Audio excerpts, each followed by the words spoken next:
y se Bueno, vuelva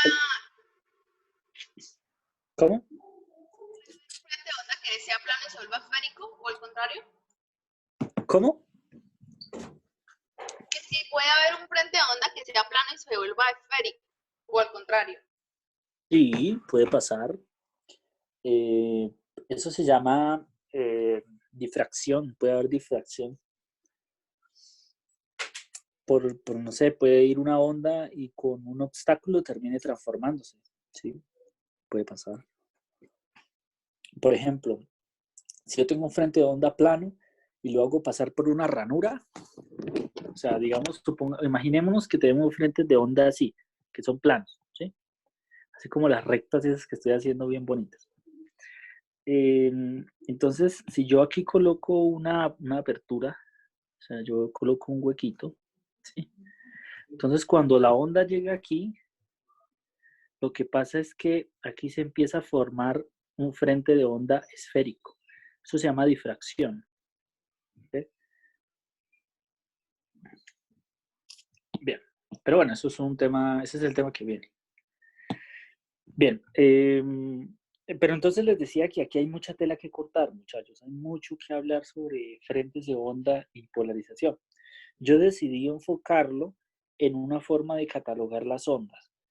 Y solo vemos esas dos clasificaciones, según su polarización y según su frente de onda. Y vemos esas dos, digamos, clasificaciones de cada una de ellas. Y hasta ahí, pues ya con eso es como lo básico. Bien. Ya lo último que veíamos en los videos, el tercer video, se refiere a la energía de una onda. Entonces, la energía de una onda electromagnética es bueno, debemos recordar por allá de cuando veíamos energía de las ondas en un tubo o en una columna de gas. Esa energía es energía volumétrica, debido a que esta onda se está propagando en las tres, o digamos que hay energía propagada en las tres dimensiones. Entonces, la energía de la onda electromagnética yo la puedo encontrar como epsilon sub 0 por el campo eléctrico al cuadrado, o la puedo encontrar también como 1 sobre mu sub 0 por b al cuadrado. ¿Sí? Cualquiera de estas dos da el mismo resultado. ¿Sí? ¿Por qué? Muchachos, porque el campo eléctrico y el campo magnético está relacionado directamente. ¿Sí? O sea, el campo eléctrico es igual a C multiplicado por el campo magnético. O sea, C es una constante, o sea, campo eléctrico y campo magnético son lo mismo. Lo que pasa es que están multiplicados por una constante. ¿Sí? Y efectivamente, cuando uno describe los campos eléctricos de las ondas más difíciles de describir, uno solo describe el campo eléctrico. Alguna vez recuerdo que eh, me preguntaba, bueno, ¿por qué será que cuando era estudiante me preguntaba, ¿por qué será que siempre hablan es del campo eléctrico y nunca del magnético? Es porque usted solo necesita describir el campo eléctrico. El campo magnético es simplemente multiplicarlo por 6 y lo encuentra. ¿Sí? Bien, pero como les decía, estos son densidades de energía. O sea, estos son joules sobre metro cúbico. Bien, otra característica, otro parámetro importante es la intensidad de la onda. Entonces, la intensidad de la onda electromagnética básicamente es la variación, la intensidad es la variación de la energía en el tiempo, pero entonces multiplicado por un área. O sea, es potencia sobre área. ¿Sí? Eléctricamente, yo puedo escribir, o relacionando el campo eléctrico, yo puedo escribir a la intensidad como una función de RT igual a C por epsilon sub 0 por el campo eléctrico al cuadrado de RT. ¿Sí? Eso sería el vector intensidad de una onda electromagnética. ¿Sí? Yo aquí tengo un E al cuadrado, o sea, yo lo que tengo acá es un E al cuadrado de RT. Esto es igual a E sub 0 cuadrado multiplicado por, eso es el seno, ¿no? Por el seno de cuadrado de KR menos WT. ¿Sí?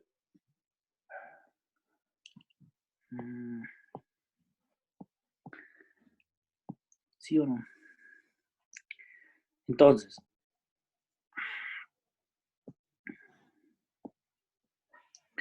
bien, entonces, resulta que como tengo una función que varía en el tiempo y la tengo elevada al cuadrado, ahí lo que está pasando es que yo tengo, digamos, una gran cantidad de valores de intensidad, ¿sí?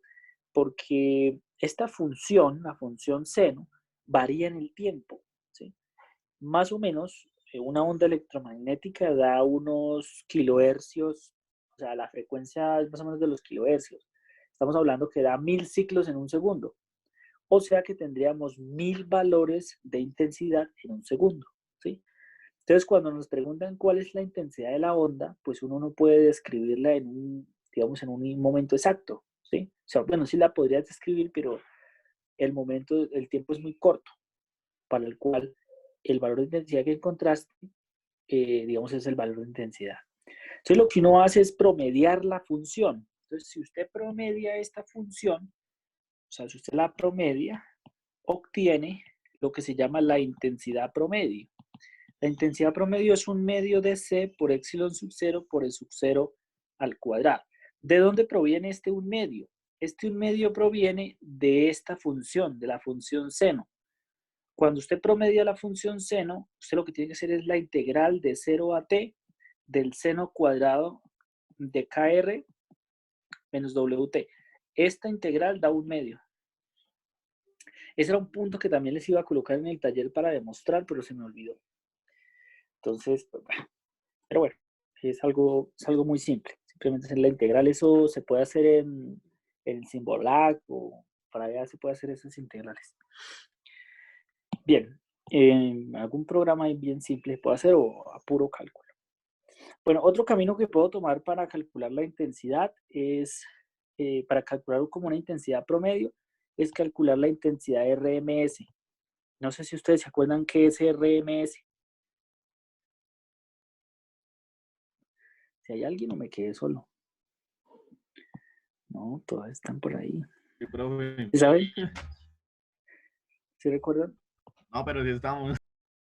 Ah, ok. Un valor RMS es el valor efectivo de una función que varía en el tiempo, ¿sí? A ver, no sé si ustedes recuerdan por allá la función voltaje. ¿Recuerdan el voltaje en alterna? ¿Cómo era el voltaje en alterna? Variaba así, ¿cierto? Con una función sinusoidal, ¿sí? Entonces, el valor efectivo de la función, hablábamos que era ese valor que tomaban los multímetros. Entonces, el valor voltaje RMS era igual al voltaje pico dividido en raíz de 2, ¿sí? Entonces, básicamente este RMS es E sub 0 dividido en raíz de 2, ¿sí? Eso es un valor efectivo. Entonces, esto, de alguna manera, esto también es un estilo como de intensidad promedio. Pero bueno, no es promedio, sería como intensidad efectiva, ¿sí? Pero en algunos casos se relaciona como intensidad promedio. Y ya el último tema que vemos es el vector de Poynting. Creo que en las copias lo escribí mal, ¿no? En el video. Vector de Poynting se escribe así. Creo que lo explico en la I latina, pero ese es el autocorrector, muchachos. Ese se equivoca mucho. El vector de Poynting, básicamente, bueno, se escribe con una letra S. Y el vector de Poynting, la magnitud del vector de Poynting es la intensidad. O sea, el vector de Poynting es la misma intensidad. Lo que pasa es que es la intensidad, pero la dirección de propagación es la dirección de propagación de la onda, ¿sí? Entonces, por ejemplo, si yo tengo una onda electromagnética aquí, supongamos que este es el valor del campo eléctrico, está oscilando así, y el campo magnético está oscilando de esta forma. Entonces, toda la onda, ¿en qué dirección? Bueno, si yo hago un corte aquí, a ver, digamos que está el frente de onda es plano. Entonces, yo tengo aquí, yo lo puedo ver como planos. Entonces, resulta que los valores de intensidad están sobre el plano. Pero si yo grafico el vector de Poynting, es un vector que va a apuntar en la dirección de propagación de la onda. Y al sacarle la magnitud al vector de Poynting, voy a obtener la intensidad, ¿sí? Eso es intensidad con dirección de onda. Eso es el vector de Poynting.